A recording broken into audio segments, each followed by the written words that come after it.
Che vieni a fare qui, Socrate? Ti sei messo anche tu a frequentare il portico dell'Arconte?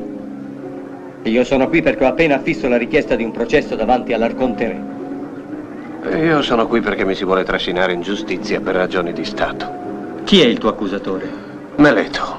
Non mi sembrava così ostile. M'accusa, m'hanno detto, di aver introdotto il culto di qualche nuova divinità a scapito dei nostri vecchi dei. È certamente a causa di quella voce soprannaturale che dici di sentire dentro di te e che ti ispira.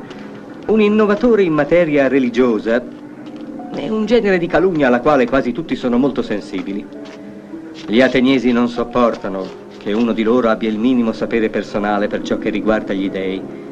A me, per esempio, quando mi succede di predire l'avvenire davanti all'assemblea del popolo, ridono di me come di un pazzo. E credimi, tutte le mie predizioni si sono verificate. Vedrai. Tu te la caverai dal tuo processo, ma io otterrò soddisfazione con il mio. Contro chi hai deposto la tua accusa? Contro mio padre. Tuo padre? Ahimè sì, Socrate. E di cosa lo accusi? Di omicidio. Ha forse ucciso qualcuno della famiglia? No. Ma perché mi fai questa domanda? Beh, non trascineresti tuo padre in giustizia per l'uccisione di un estraneo. E perché no? È strano, Socrate, che tu faccia differenza fra la morte di un estraneo e quella di un congiunto. La sozzura è la stessa. E se uno è a conoscenza di un crimine, deve purificarsi perseguendo questo assassino, chiunque sia il criminale e chiunque sia la vittima. Ma cos'è successo? Il morto era un uomo di fatica in una delle nostre fattorie. Aveva bevuto ed ha colpito un compagno e l'ha ucciso. Mio padre l'ha fatto allora gettare in un fosso e ha mandato qualcuno ad Atene per sapere come trattare la cosa. Nel frattempo non si è preoccupato dell'uomo che intanto moriva nel fosso. La gente mi rimprovera dicendo che è empio da parte di un figlio accusare il padre.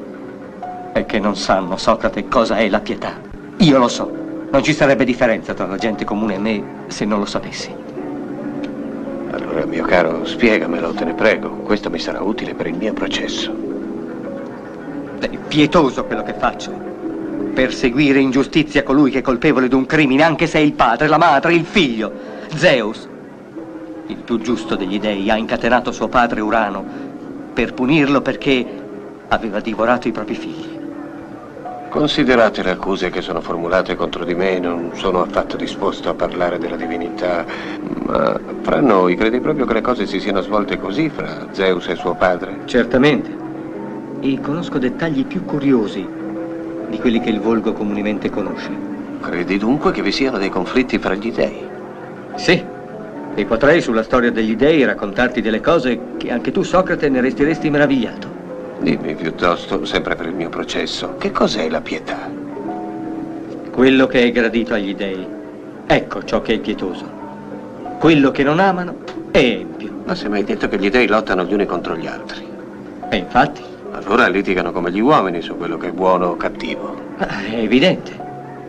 Così, secondo te, una stessa cosa può piacere a un dio e dispiacere a un altro dio? Certamente. Il fatto che vuoi punire tuo padre può dunque piacere a Zeus e dispiacere a Urano, piacere a Efasto e dispiacere a Era. Sì. Allora, se capisco bene, una stessa azione può essere allo stesso tempo gradita e sgradita agli dei, ossia allo stesso tempo pietosa ed empia. Ma è impossibile, Eutifrone. Ti supplico, dimmi che cos'è la pietà. Un'altra volta, Socrate. Ho da fare e ti saluto. E adesso occupiamoci del nostro processo.